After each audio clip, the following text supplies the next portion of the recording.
Hello guys, welcome to my YouTube channel. My self Aditya Sharma, NEET 24,664 out of 720।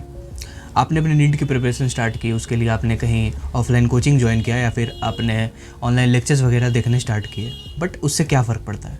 To be honest, उससे क्या फ़र्क पड़ता है? क्योंकि कोचिंग पूरी दुनिया जा रही है, ऑनलाइन लेक्चर्स पूरी दुनिया देख रही है, ठीक है, बट उनमें से सिलेक्शन कितनों का होता है? 1%, हार्डली 1%। सो आप कौन सी कोचिंग जा रहे हो, आप किसके लेक्चर्स देख रहे हो, आप कितने घंटे लेक्चर्स देख रहे हो, ये चीज़ें उतनी ज़्यादा इम्पैक्ट नहीं डालती है कि आपका फाइनल एग्ज़ाम में स्कोर कितना होगा, और ये कभी भी डिसाइड नहीं करती कि आपका सिलेक्शन होगा नहीं होगा। जो चीज़ें मैटर करती हैं, जो चीज़ें डिसाइड करती हैं, वो मेजॉरिटी करते नहीं हैं।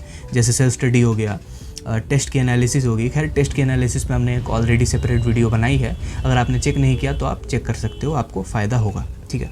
खैर, आज की वीडियो में हम लोग सेल्फ स्टडी के ऊपर बात करेंगे कि कैसे आप अपने कोचिंग के बाद जो भी आपके पास टाइम बचता है, 6 घंटे 7 घंटे, आप उन 6-7 घंटों में कैसे अपने हाईएस्ट पोटेंशियल के साथ सेल्फ स्टडी को अप्रोच कर सकते हो, जिससे कि आप सिलेबस के साथ भी बने रहोगे और उसके कारण आपका बैकलॉग्स भी क्रिएट नहीं होगा, ठीक है। लोग कहते हैं ना कि बैकलॉग्स हो जाते हैं, बैकलॉग होते ही इसलिए क्योंकि आप कोर्स के साथ नहीं चल रहे होते हो, ठीक है। अगर आप अपने टीचर के साथ नहीं चलोगे तो वो चीज़ें फिर पाइलअप होती जाएंगी और बैकलॉग्स का रूप ले लेंगी, ठीक है।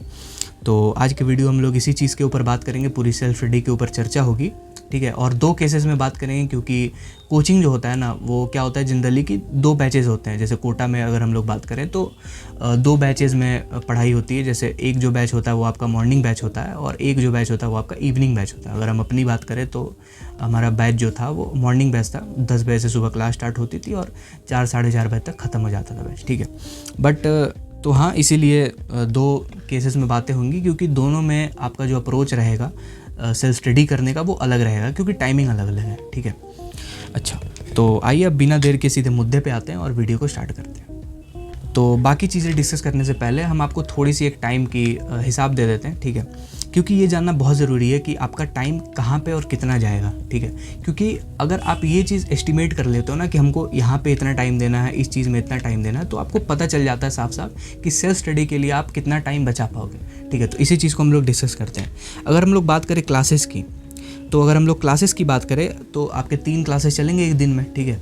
अगर 3 क्लासेस के हिसाब से अगर हम ये भी मान लेते हैं कि 2 घंटे की एक क्लास चलती है, जो कि हम ज़्यादा मान रहे हैं क्योंकि बीच में ब्रेक्स वगैरह होते हैं, तो उस चीज़ को कंसिडर करने के बाद, ठीक है। अच्छा, अगर आपकी 2 घंटे की भी एक क्लास चलती है तो 3 घंटे के आपके 6 घंटे हो गए, ठीक है। तो 2 × 3 आपका 6 हो गया, यानी कि 24 घंटे में से 6 घंटे आपके क्लासेस में चले गए, ठीक है। अच्छा, अब बात करते हैं हम लोग डेली एक्टिविटीज़ के ऊपर। आपका जो नहाना खाना रहेगा आपका डेली का, ठीक है, उसमें हम आपको चलो 3 घंटे देते हैं, ठीक है।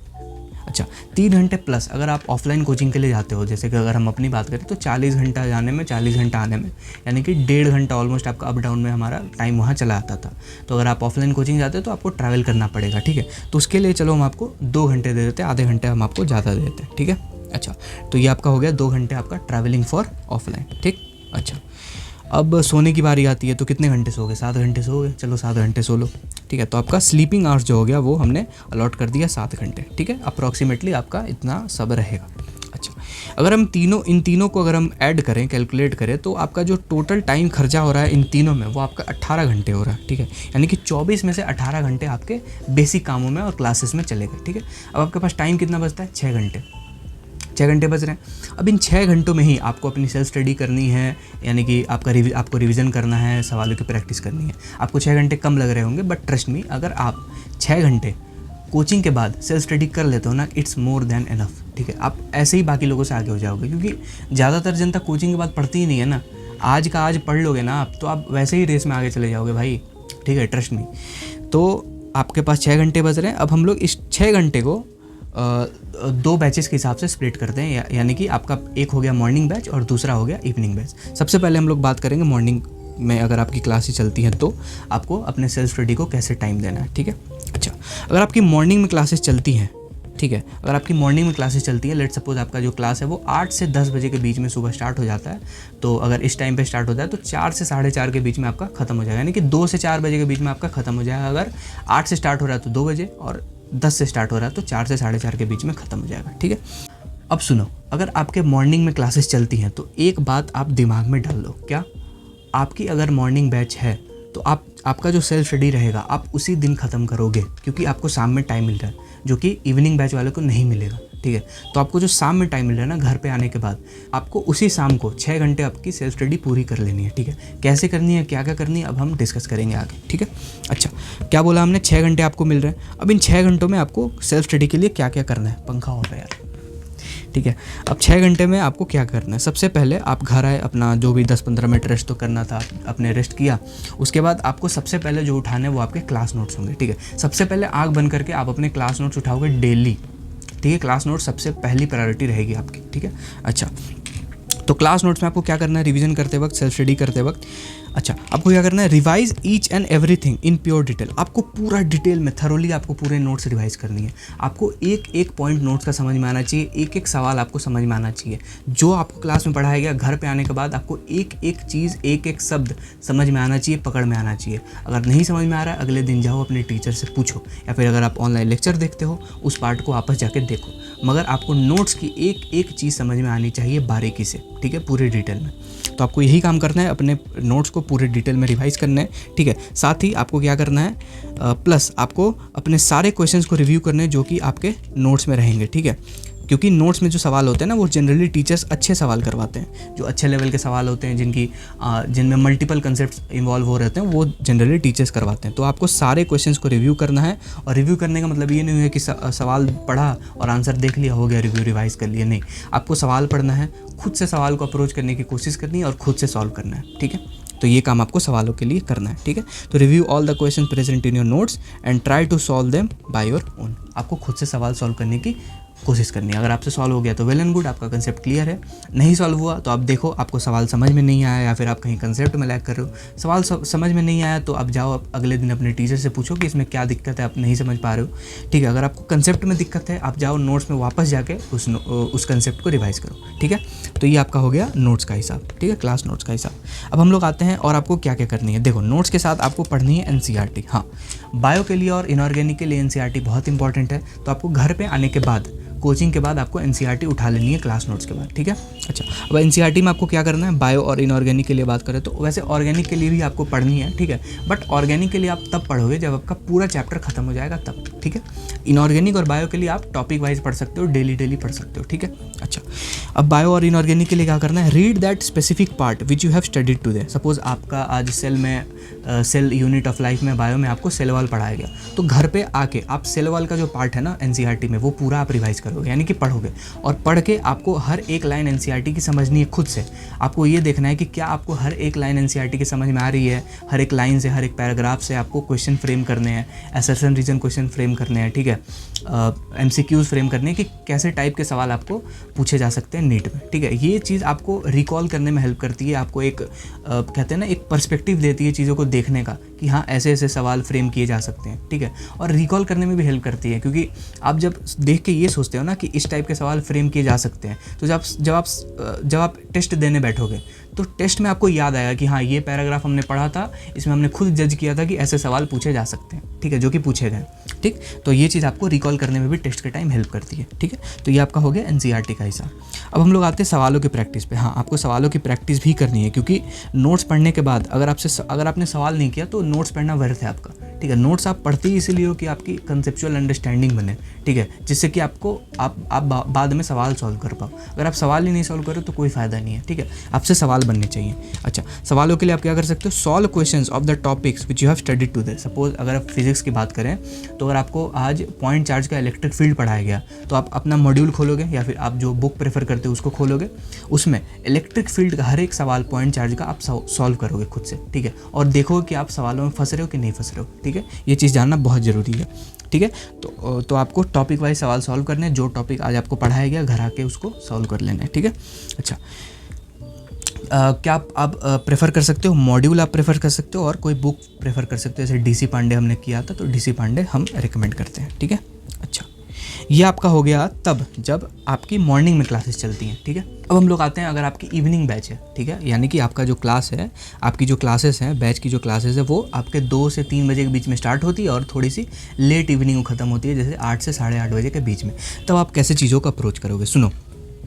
अगर आपकी इवनिंग क्लासेस है तो आपको इतना तो समझ में आ रहा है कि घर आने के बाद आप अच्छा खासा थक गए होगे और आपके पास टाइम भी नहीं होगा, ठीक है। अगर आप 9 बजे घर आते हो कोचिंग के बाद तो आपके पास ऑफकोर्स आपके पास टाइम नहीं है उतना, क्योंकि आप खाना भी खाओगे, खाना खा के फिर आप थक गए हो तो सो जाओगे, ठीक है। तो आपको क्या करना है, आपके जो 6 घंटे बचे थे ना जो हमने पहले बताया था, उन 6 घंटों को आपको 2 हिस्सों में स्प्लिट करना है, ठीक है। 2 हिस्से आपके क्या क्या रहेंगे, एक तो आपका सेम डे रहेगा, ठीक है। सेम डे यानी कि आप आज कोचिंग से आए, सपोज़ आप 9 बजे आए तो 9 बजे के बाद जो आपका 2 घंटे का जो टाइम स्लॉट रहेगा वो आपका सेम डे का रहेगा, ठीक है। यानी कि आपको कोचिंग से घर आने के बाद इवनिंग क्लासेस के बाद घर जब आप आ जाओगे तो उसके बाद आपको 2 घंटे देने हैं सेल्फ स्टडी के लिए, केवल 2 घंटे, ज़्यादा नहीं, ठीक है। अब 4 घंटे जो आपको देने हैं वो अगले दिन देने हैं, और कैसे देने हैं वो हमको बाद में बताएंगे। सबसे पहले इस 2 घंटे का हिसाब हम लोग समझते हैं। सुनो, घर आए आप 9 बजे घर आए, उसके बाद आपको जो भी आपने रेस्ट किया, खाना वाना खाया, ठीक है, उसके बाद आपको 2 घंटे सेल्फ स्टडी के लिए देने हैं। अच्छा, इन 2 घंटों में आपको क्या करना है, देखो इन 2 घंटे में आपको क्या करना है, सबसे पहली प्रायोरिटी आपकी क्या थी, नोट्स प्रायोरिटी थी। तो इन 2 घंटे में आपको केवल और केवल नोट्स पढ़ने हैं, केवल और केवल सिर्फ नोट्स पढ़ना है, उनके सारे क्वेश्चंस को रिव्यू करना है, ठीक है। अच्छा, तो आप इसमें क्या करोगे, revise your notes in detail plus revise every question, यानी कि आपको नोट्स रिवाइज करने पूरी डिटेल में, एक एक चीज़, एक एक लाइन समझते हुए, साथ ही आपको हर एक सवाल को रिव्यू करना है, खुद से सॉल्व करने की कोशिश करनी है। बस आपको इन 2 घंटे में केवल इतना ही करना है, ना ही आपको कोई एडिशनल सवाल करना है, ना ही आपको कोई एनसीईआरटी पढ़ने की ज़रूरत है, ठीक है। वो आप अगले दिन करोगे। अच्छा, अब आप मस्त अपना सो गए, अगले दिन सो के उठे।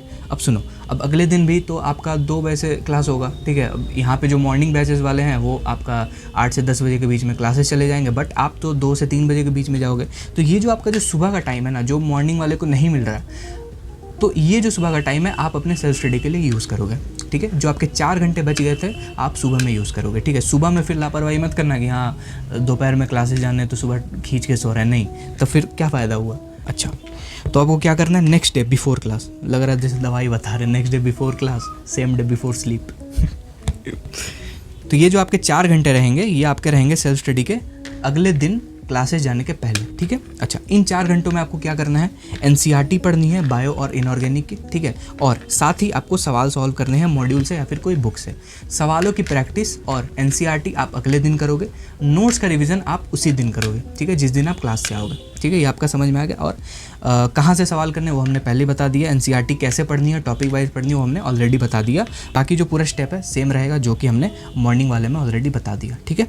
अच्छा, तो ये था आपका पूरा हिसाब मॉर्निंग और इवनिंग के लिए। अगर आपकी मॉर्निंग में क्लासेस चलती है तो आप कैसे अप्रोच करोगे, साथ ही अगर आपकी इवनिंग में क्लासेस चलती है तो आप कैसे अप्रोच करोगे। तो अब इसके अलावा हम आपको कुछ पॉइंट्स बता देते हैं जिनको कि आप ध्यान में रख सकते हो अपने सेल्फ स्टडी करते वक्त, जो कि हमने भी ध्यान में रखा हुआ था, जिससे कि हमारी जो सेल्फ स्टडी थी वो हम वहाँ से मैक्सिमम आउटकम निकाल पाते थे, ठीक है, एफिशिएंट हम सेल्फ स्टडी कर पाते थे, ठीक है। और एफिशिएंसी होना बहुत ज़रूरी है, वरना आप बैठोगे 4 घंटे 1 घंटे की पढ़ाई करोगे तो क्या फ़ायदा हुआ फिर, ठीक है। 1/4 आपका एफिशिएंसी जा रहा, 25% आप एफिशिएंट हो तो क्या फ़ायदा हुआ इस पढ़ाई का, ठीक है। पढ़ो ऐसा कि पढ़ो 2 ही घंटे, बट 2 घंटे में 1.5 घंटे आप पढ़ रहे हो, आधे घंटे थोड़े इधर उधर चलते हैं, ठीक है।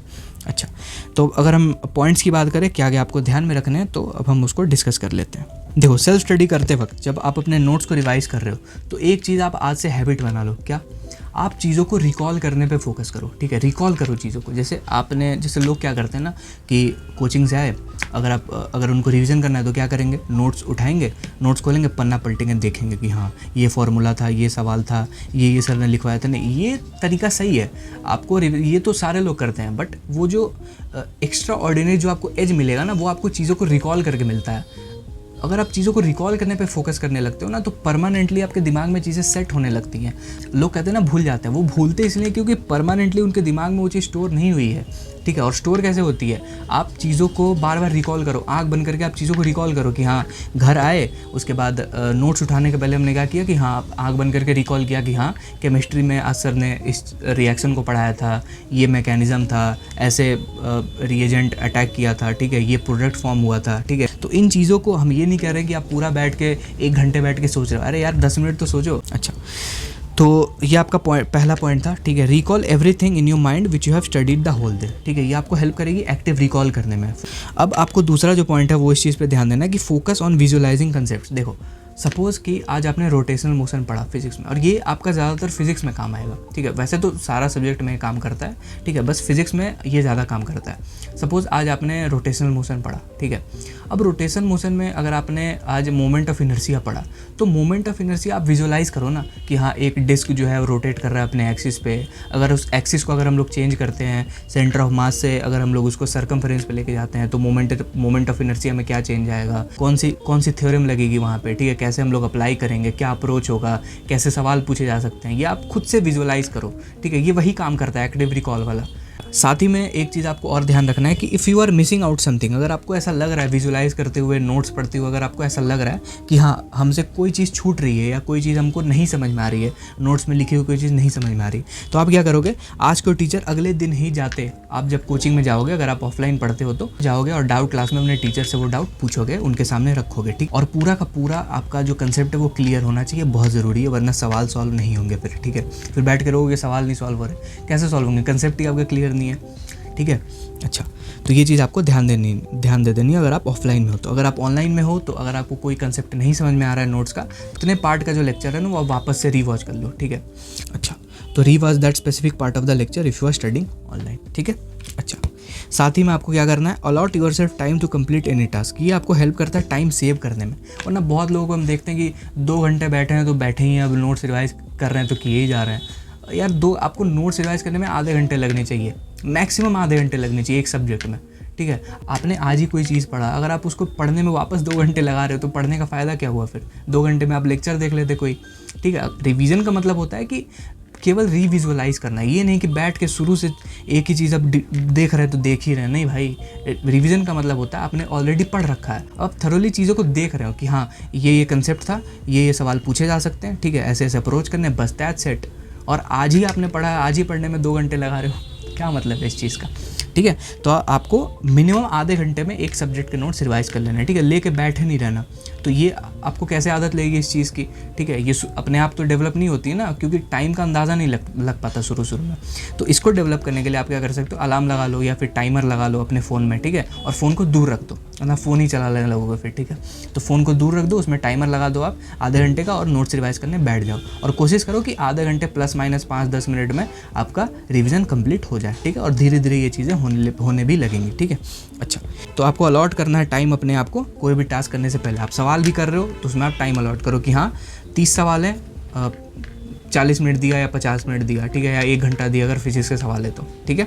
अच्छा, इस हिसाब से आपको अपने आप को टाइम अलॉट करना है। अच्छा, और एक इंपॉर्टेंट बात, use a highlighter to highlight all the important things and all the important points in your notes. कोई इंपॉर्टेंट क्वेश्चन हो गया, कोई इंपॉर्टेंट पॉइंट हो गया जो कि आप बार बार भूल रहे हो, या फिर वो इंपॉर्टेंट है बहुत ज़्यादा, ठीक है, PYQ है, PYQ बेस्ड पॉइंट है, वो वहाँ से सवाल पूछे गए हैं, ठीक है। जनरली ये सारी चीज़ें टीचर क्लास में बताते हैं, तो उन चीज़ों को आपको अपने नोट्स में हाईलाइट कर लेना, क्योंकि जब आप नोट्स बनाओगे ना शॉर्ट नोट्स, तो शॉर्ट नोट्स में आप इन्हीं चीज़ों को वहाँ पे नोट डाउन करोगे, ठीक है, जो चीज़ें काफ़ी ज़्यादा इंपॉर्टेंट है। पूरा नोट्स नहीं लिखना होता शॉर्ट नोट्स में, ठीक है। अच्छा, अगर हाइलाइटर आप यूज़ नहीं कर सकते हो तो आप कोई रेड पेन या फिर कोई अलग सा कलर का पेन आप यूज़ कर सकते हो, ठीक है। अगर आप ब्लैक से लिखते हो तो ब्लू यूज़ कर लो, ब्लू से लिखते हो ब्लैक यूज़ कर लो, ठीक है। बट आपको नोट्स में चीज़ें हाईलाइट करते हुए चलनी है, ठीक है। अच्छा, और वीकेंड में आपको क्या करना है, वीकेंड में अगर हम लोग बात करें, अपने पूरे वीक तो डेली का डेली रिवाइज कर ही रखा है, ठीक है। तो वीकेंड्स में आपको टेस्ट देने हैं और टेस्ट को एनालाइज करना है, ठीक है। Give and analyse your test. जितने भी वीक एरियाज़ होंगे, ठीक है, जितने भी आपके बैकलॉग्स होंगे, धीरे धीरे करके आप वीकेंड्स में कवर करोगे, अगर आपको डेली टाइम नहीं मिल पाता है तो, ठीक है। अच्छा, तो आपको वीकेंड्स में क्या करना है, give and analyse test, cover your weak areas plus backlogs, ठीक है। बैकलॉग से लेक्चर्स देखो, आप सवाल प्रैक्टिस करो, ठीक है। Prepare short notes and prepare error book. Maintain your error book. Error book maintain करना बहुत ज़रूरी है। एरर बुक में हम क्या क्या लिखोगे, हमने इस पर ऑलरेडी एक वीडियो बना दी है टेस्ट एनालिसिस पे, ठीक है। इसमें हम ज़्यादा डिटेल में नहीं बताएंगे, बस इतना बता दे रहे हैं कि आपकी जितनी भी गलतियाँ होंगी टेस्ट एनालिसिस करने के बाद, अगर जो कि आपको पता चलेंगे, ठीक है, एनालाइज करने के बाद, ठीक। अगर आपको लगे कि कोई चीज़ आप बार बार रिपीट कर रहे हो, कोई गलती जो है वो आप बार बार रिपीट कर रहे हो, ठीक है, तो आप उसको एरर बुक में अपने नोट डाउन कर लोगे, ठीक है। इससे आपकी जो सिली मिस्टेक्स की फ्रीक्वेंसी है वो कम हो जाती है, ठीक है। साथ ही आपको शॉर्ट नोट्स भी बना लेने हैं। सपोज आपका इलेक्ट्रोस्टैटिक चल रहा था, ठीक है, और उस वीक के ख़त्म होने तक वो चैप्टर ख़त्म हो गया, तो आप उस वीक के वीकेंड में आराम से उसके शॉर्ट नोट्स प्रिपेयर कर सकते हो, जिससे कि आपको मॉक टेस्ट देने के पहले चीज़ों को रिवाइज करने में हेल्प होगी। ठीक है, अगर आपको दिक्कत आती है शॉर्ट नोट्स बनाने में तो आप हमारा टेलीग्राम चैनल ज्वाइन कर सकते हो। वहाँ पे ऑलरेडी हमने बहुत चैप्टर्स के शॉर्ट नोट्स दिए हैं और आगे भी हम सारे चैप्टर्स के शॉर्ट नोट्स धीरे धीरे ग्रेजुअली प्रोवाइड कर रहे हैं। ठीक है, तो ये था आज का पूरा वीडियो जिसमें हमने डिटेल में डिस्कस किया कि कोचिंग के बाद जो भी आपके पास 6 घंटे बच रहे हैं उसमें आप कैसे चीज़ों को रिवाइज़ कर सकते हो, है ना, और अपने सेल्फ स्टडी को अपने मैक्सिमम पोटेंशियल के साथ अप्रोच कर सकते हो, जिससे कि आप बैकलॉग्स का शिकार ना बनो। ठीक है, तो आई होप कि आपको ये वीडियो पसंद आया होगा और आप यहाँ से कुछ सीख के जा रहे होगे अगर आपने लास्ट तक ये वीडियो देखा है तो। ठीक है, तो यही था आज के वीडियो में, मिलते हैं आपसे अगली वीडियो में, तब तक के लिए बाय बाय, टेक केयर, अपना ख्याल रखें।